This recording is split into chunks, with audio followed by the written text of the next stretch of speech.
Hey guys, welcome back.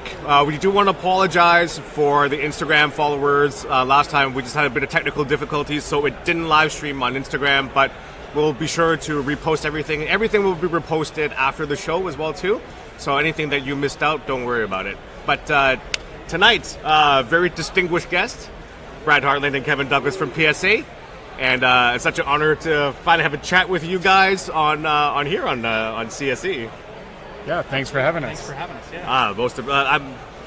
It's kind of funny just because we talk so much kind of like not about this, but now we're actually sitting about talking about this. So yeah.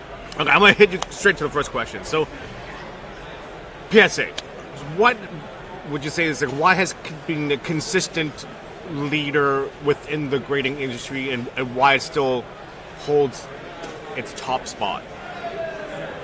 I mean, for me, it's just recognition. They've stayed primarily the same for so long, and they've just kind of developed the technological side of things and moved forward with those kind of advancements, but kept their brand and their name the same. They haven't kind of gone crazy changing their holders or done anything different with their grading scheme. They've just kind of stayed forward, and that's just kind of grown the industry towards that. And then everyone else is kind of now adapting to be more like PSA as opposed to doing their own stuff. So, yeah, Brad, I agree with exactly what he said. It's longevity. The brand's been around. They've been consistent to who they are. The company as a whole is reinvesting in the industry, so they're constantly advancing from technology sides to back end things that most people don't realize the amount of work that goes into grading a card. You can see it by even the setup that we have set up here this weekend. There's a lot more that goes on behind the scenes, and PSA is constantly evolving with the changes of the times. So when it comes to, like, you talk about in terms of technology, for, I guess, what kind of things you guys can reveal, what kind of technological things that are moving within, like, PSA? Like, what are kind of, like, the in-works of the technology happening right now? Yeah, I think with everything with photo recognition, taking pictures of every card that enters the building now, then having pictures of it going out, obviously, when it's done. That's a big step. Buying the Geviment technology. There's a lot of advancements that I'm not even aware of right now at this stage, but there's lots of things happening. The graders, PSA is the only company out there that stands behind their grades. I think if you're a buyer of a high-end card, me and Kevin talk about this a lot, when you buy that card, you know that the company's standing behind the card that you're buying. So I'm not in that space, but if you're buying $1 million card and if it came back that there was alteration or it wasn't authentic, with PSA, they're going to take care of you. It's the only company that has that policy. So that's another big thing. And when you start getting the big players playing in that space, a lot of the smaller cards, people follow suit. So. Yeah. It's awesome. And so, especially talking back to what you guys were talking about doing on-site grading here at the Expo. I think when the news broke that was happening, I think everyone's minds just exploded. My jaw dropped. I was like, wow, it's happening. Yeah. So, and just see such a, like, for those, I guess, who've never been to the National, they've not used to seeing such a huge presence that PSA has in terms of just the amount of space even you guys have. It's just crazy. But wow. So what were the kind of the feedback that you guys got when word came out that you guys were doing live grading on site? I remember a year ago I started the conversation with Ryan Miller, who I report directly to now. And we said we'd really like to have it. And that was a year ago we started the conversation, and to see it happen this soon, this quick, and to the scale that it happened was beyond impressive for me. You can just walk down, me and Kevin, when we first came in and we looked at the whole setup. I mean, it's almost as equal to the National in the U.S. So you can see that PSA is taking the Canadian market very, very serious. They want to be players in this, and you can see how we just keep on growing and growing. Part of my new role is to make sure we grow our authorized dealer network across the country from coast to coast. And that's why when I have to get to work with our current authorized dealers, we have 8 now. We're looking to have a dozen. But we have KD Collectibles, who's leading the way, or, from a volume standpoint, the #1 submitter in Canada. We appreciate everything there. We want to be able to help him out. That's awesome. Anything you want to chime in on that? Or I mean, when I go to the National every year, and I don't think I ever expected it to be them to reinvest to the scale that they are in Canada. I knew they'd bring up staff, I knew they'd have a nice presence, but their booth is almost a mirror image of what they did at the National, a show that is world renowned and has people fly from all over the world to go to. So to see that volume of people come up and support Canada and not really know what they're going to get in terms of volume, we're just kind of going with it this weekend, and hopefully, it's going well so far, but they brought it up. They have faith in us, and we got to put the faith in them. So I totally foresee the next few days, like Hall 4 is just going to be packed silly. Absolutely, Yeah. I love it. And you never know, right? We had projections that we want to hit, but when it's new, we don't really know. Especially in a market right now that is kind of rocky, right? Like the trading card world right now it's a little shaky, so it's hard to say. There's a ton of cards in Canada that are worth grading, and there's even more collectors that don't want to mail their stuff away. So Absolutely. giving people that option is massive for the industry. So For sure. Speaking of that, like looking at kind of where the trends are in terms of grading, we definitely know over the last few years, like things like TCGs, especially like Pokemon cards, have like just huge amounts of submissions now. So where do you kind of see right now where we're at when it comes to like grading submissions? What's in, what's not so much anymore? Like what's happening within grading right now? So you see TCG, Pokemon, and hockey. In Canada, it's they dominate the space. So if you look at the metrics and you see what was graded, if you go to GemRate, is a great site. You can see. I'm going to say I think hockey and Pokemon are 75-80% of the volume coming into the Canadian market right now. Wow. Yeah, it's huge, and they're neck. Pokemon and all sports cards are neck and neck. Yeah. Right?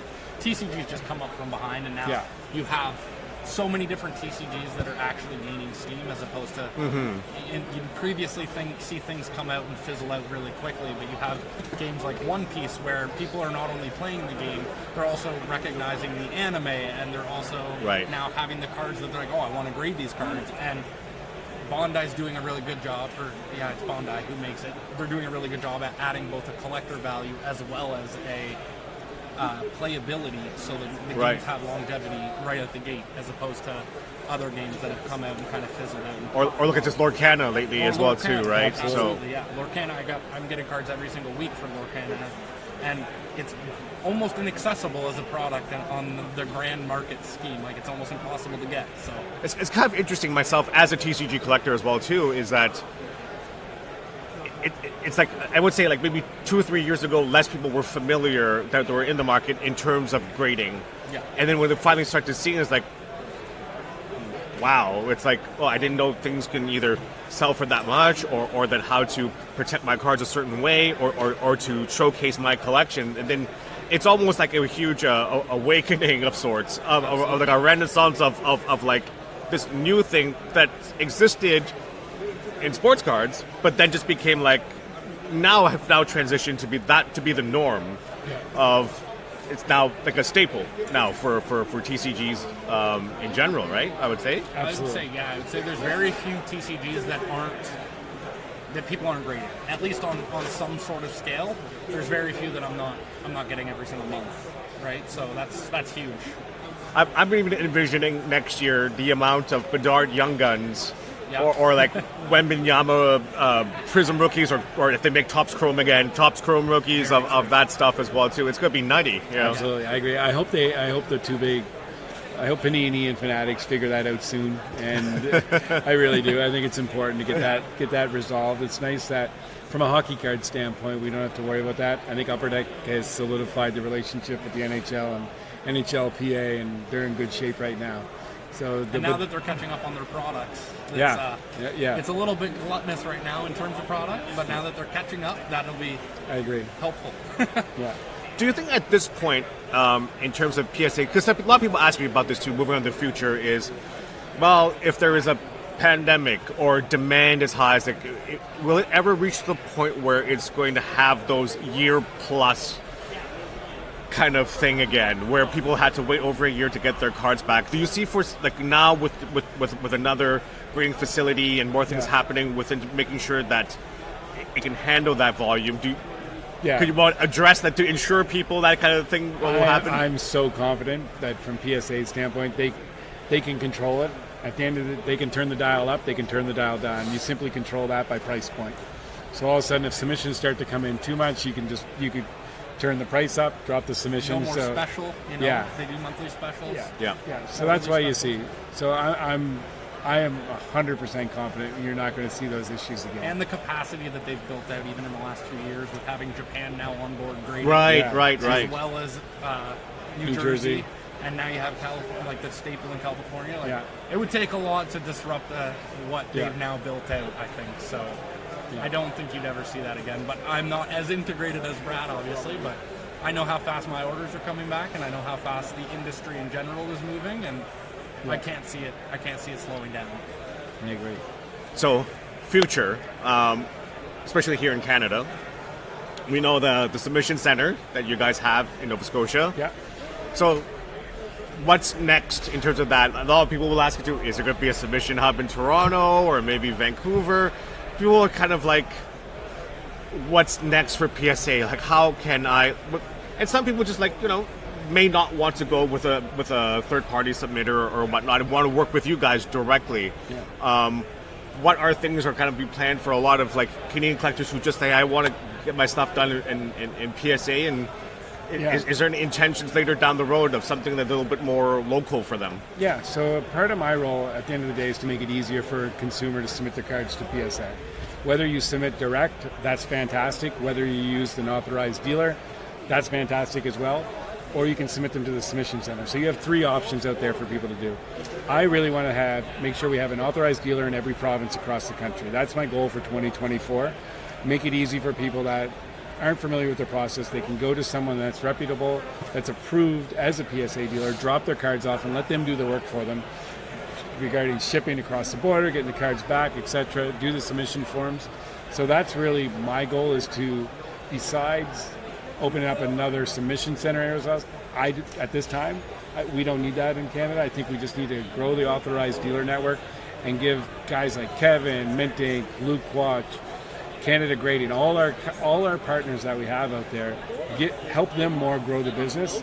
Because as me being a third-party submitter for 3 years before I joined with PSA, it's nice to be able to support them guys, and hopefully we'll be able to give them tools so they can grow their business, and that's important. So that's awesome.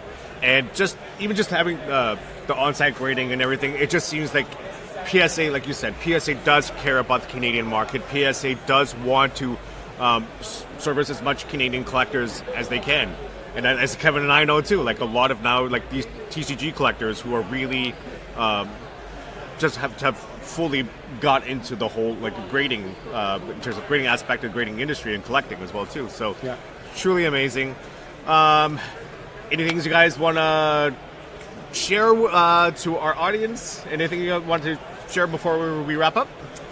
Not really. I want to say thanks to you for having us. We appreciate it. Oh, it's an honor. Yeah, and see all your shows, CSC shows. We want to be able to support them especially through our authorized dealers. You guys are growing, and I love what you guys are doing for the hobby. So we appreciate it, and I appreciate you. Me too. I'm around all weekend, so if anybody has stuff and isn't able to make it to the booth, or they're a vendor and they can't go wait, I'm more than happy to give you guys a hand and take those over and drop them off for you right at PSA. So. Oh, and feel free to share about Katie Collectibles. Yeah, Kevin Douglas, Katie Collectibles, and Brad. Absolutely. Yeah. So thank you once again. Our next segment on Very Swap will be delayed as they can't make it for today. So we're trying to fit that in tomorrow. But both Coach Co and I will see you tomorrow and do more coverage on the Toronto Expo. Talk to you soon. Bye, guys. Thanks.